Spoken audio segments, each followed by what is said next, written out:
ప్రభుత్వం శ్రీమతి ఇందిరాగాంధీ గారు చేపట్టారు. అదేవిధంగా వారసత్వంగా వచ్చిన భూములు కావచ్చు, తమ శ్రమతో కొనుగోలు చేసిన భూములు కావచ్చు, అటవీ భూమి హక్కుల చట్టం ప్రకారం ఆదివాసీలకు ఇచ్చిన పోడు భూముల పట్టాలు కావచ్చు, ఈ అన్ని భూముల యొక్క హక్కులను రెవెన్యూ శాఖ భద్రంగా పొందుపరిచి వాళ్ళ హక్కులను ఆనాడు పటేల్ పట్వారీ వ్యవస్థలో గ్రామాలలో పట్వారీలు భూముల వివరాలను నమోదు చేసేవాళ్ళు. ఆ పట్వారీలు నమోదులు చేసిన భూముల వివరాలు పటేల్ పట్వారీ వ్యవస్థ రద్దు కావడంతో గ్రామాలలో ఉండే రెవెన్యూ రికార్డులన్నీ కూడా మండల కేంద్రాలకు మండల వ్యవస్థ వచ్చిన తర్వాత మండలాలకు తరలిపోయినాయి. భూమికి సంబంధించి ప్రభుత్వం ఆ తర్వాత తీసుకొచ్చిన పరిణామాలలో విఆర్ఓ విఆర్ఏలను తీసుకొచ్చి ప్రభుత్వ అధికారులుగా ప్రభుత్వ ప్రతినిధులుగా గ్రామాలలో ఉండే భూముల యొక్క సమాచారాన్ని సేకరించి మండల కేంద్రాలలో మండల రెవెన్యూ ఆఫీసర్సు లేదా తహసీల్దార్ దగ్గర భద్రపరిచారు. చాలా వరకు భూ వివాదాలు ఉన్న కోర్టు కేసుల్లో ఉన్న భూములు తప్పితే 95% భూములకు సంబంధించిన వివరాలు ప్రక్షాళన చేసి 4-5 దశాబ్దాలు ఈ భూముల యొక్క వివరాలను సేకరిస్తూ ప్రక్షాళన చేసి ప్రజలకు ఈ రికార్డులను అందుబాటులో పెట్టారు. ఉన్న పలంగా తెలంగాణ రాష్ట్రం వచ్చిన తర్వాత పాలకుల మెదడులో కదిలిన ఆలోచన 2020 భూముల యొక్క చట్టాలను అన్నిటిని కూడా ఆర్ఓఆర్ యాక్ట్ను మారవాలన్న ఆలోచన. రెవెన్యూ చట్టాలను మారవడమే కాదు, ఆనాడు ప్రవేశపెట్టిన ధరణి అనే ఒక యాప్ ఈ ప్రాంత ప్రజలకు రైతులకు ఒక పీడకలగా మారి ఇంతకుముందు మిత్రులు బట్టి విక్రమార్క గారు చెప్పినట్టు ఒక తహసీల్దార్ మీదనే పెట్రోల్ పోసి తగలబెట్టే పరిస్థితి. ఇబ్రహీంపట్నంలో ఈ ధరణి భూతంలో వచ్చిన మార్పులు జంట హత్యలకు కారణమైంది. అదేవిధంగా సిరిసిల్లలో ఒకవేళ అధికారుల చుట్టూతో తిరిగిన తహసీల్దార్ స్థాయిలో ఆ సమస్యలు పరిష్కరించే వీలు లేకపోవడం వల్ల తహసీల్దార్ విధానాలనే అనుమానించి తన మెడలో ఉన్న తాలిబొట్టును తహసీల్ ఆఫీస్కు వేలాడదీసింది. నేను ఇంతకంటే ఇవ్వగలిగింది నా దగ్గర ఏమీ లేదు, నా తాలిబొట్టు తీసుకొనైనా నా భూమిని నా పేరు మీదకి బదలాయించమని.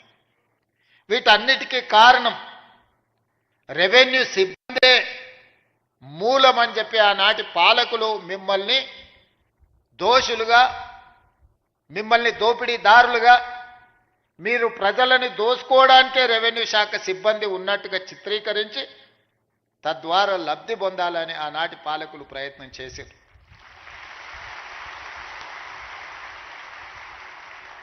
ఇక్కడున్న రెవెన్యూ సిబ్బందిని, తెలంగాణ రైతాంగాన్ని నేను అడుగుతున్నా. దాదాపుగా 65 సంవత్సరాలు మన భూములకు సంబంధించిన వివరాలు, మన భూముల ఖాతాలు, 69 లక్షల కమతాలకు సంబంధించిన వివరాలని రెవెన్యూ సిబ్బంది కాపాడారు కదా. వీళ్ళే కదా మన హక్కులను భద్రంగా పొందుపరిచింది.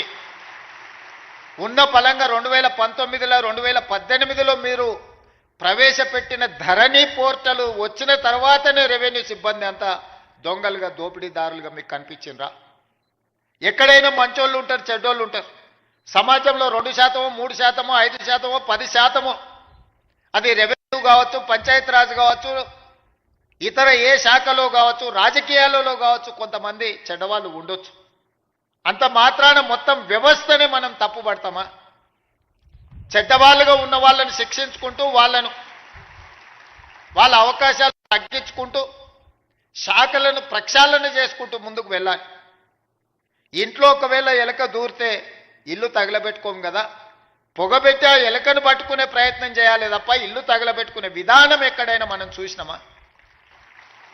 మరి గత ప్రభుత్వం మిమ్మల్ని దోషులుగా, మిమ్మల్ని బూచీగా చూపించి చట్టాలను మార్చి, ఆ చట్టాలను కొద్దిమందికే చుట్టాలుగా మార్చి వేలాది ఎకరాలను కొల్లగొట్టే ప్రయత్నం జరిగిన మాట వాస్తవం కాదా?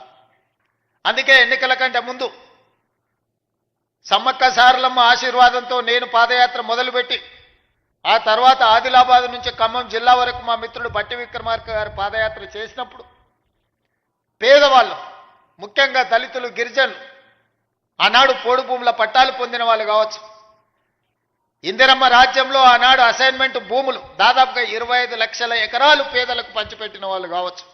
లేదా స్వకష్టార్జితంతో సంపాదించుకున్న సొమ్ముతో కొనుగోలు చేసిన భూముల వివరాలు చిన్న చిన్న సమస్యలతోని శాశ్వతంగా తమ భూమి తమది కాదు అని తెలిసినప్పుడు వాళ్ళ ఆవేదన, వాళ్ళ దుఃఖం వర్ణాతీతం. తను కష్టపడి జీవితాంతం తనకు గ్రామంలో గుర్తింపు గౌరవాన్ని తెచ్చిపెట్టిన తన సొంత భూమి తనది కాకుండా పోతున్నప్పుడు ఆ భూ యజమాని యొక్క బాధను మనం అర్థం చేసుకోవాలి. నాడు ప్రభుత్వంలో ఉన్న పెద్దలకు శాసనసభలో చర్చల సందర్భంగా కానీ ఇతర ప్రజాప్రభుత్వ కార్యక్రమాలలో ఎంత మాత్రం చెప్పినా వాళ్ళ చెవికి ఎక్కలేదు. అందుకే చివరగా మేము చెప్పినాం, మా ప్రభుత్వం వస్తుంది, ధరణిని ఆనాటి ప్రభుత్వం చేసిన చట్టాన్ని బంగాళాఖాతంలో ఇసురుతామని. వాళ్ళు చేసింది తప్పు, దాన్ని బంగాళాఖాతంలో విసరడం పెద్ద విషయం కాదు. ఈనాడు మనం చేస్తున్న చట్టం పేదలకు చుట్టాలుగా ఉండాలి, పేదవాడి సమస్యని పరిష్కరించాలి, పేదవాడికి అనుకూలంగా సరళంగా ఉండాలి. దాన్ని అమలు చేసే రెవెన్యూ సిబ్బంది కూడా దీని పట్ల అవగాహన పెంపొందించుకొని దాన్ని అమలు చేయాలన్న ఆలోచనతోనే నిరంతరం కమిటీలను కోదండరెడ్డి గారి నేతృత్వంలో రేమండ్ పీటర్ గారిని, సునీల్ని, చాలామంది సిబ్బందిని, అనుభవజ్ఞులను, ఐఏఎస్లను పెట్టి ఈ చట్టాలను వివిధ రాష్ట్రాలలో ఉన్న వాటిని కూడా పరిశీలించి ఆనాడు నిజాం పాలన నుంచి ప్రజాస్వామ్య ప్రభుత్వంలోకి వచ్చిన తర్వాత కూడా జరిగిన మార్పులు చేర్పులను, చట్టాలను నిశితంగా పరిశీలించి వాటన్నిటిని కూడా ఒక అవగాహన కల్పించుకొని ఈరోజు నూతన ఆర్ఓఆర్ యాక్ట్ను ఈరోజు మనము తీసుకురావడం జరిగింది. ఈరోజు భూభారతి ఈ సమస్యలకు శాశ్వత పరిష్కారాన్ని చూపించాలన్న ఆలోచనతోటే ఈరోజు డాక్టర్ బాబాసాహెబ్ అంబేద్కర్ జయంతి సందర్భంగా మనం ప్రారంభించుకుంటున్నాం. దీనికి సంబంధించి వివిధ సందర్భాలలో ప్రజలను సంప్రదించి ప్రజాభిప్రాయాన్ని సేకరించి ప్రజల నుంచి వచ్చిన సమాచారాన్ని క్రోడీకరించి ఈరోజు చట్టాలను తయారు చేసి ఈ చట్టాలు ప్రజలకి శాశ్వత పరిష్కారాన్ని చూపించాలన్న ఆలోచనతో మా ప్రభుత్వం ఈరోజు ప్రజలకు అంకితం చేస్తున్నది. ఈరోజు 4 మండలాలలో పైలట్ ప్రాజెక్టుగా గ్రామాన రెవెన్యూ సిబ్బంది వెళ్ళి అక్కడ అధికారులు ప్రజలను కలిసి వాళ్ళ నుంచి విజ్ఞప్తులు తీసుకొని వాటిని పరిష్కరించే విధంగా ఈరోజు కలెక్టర్లకు ఆదేశాలు ఇవ్వడం జరిగింది.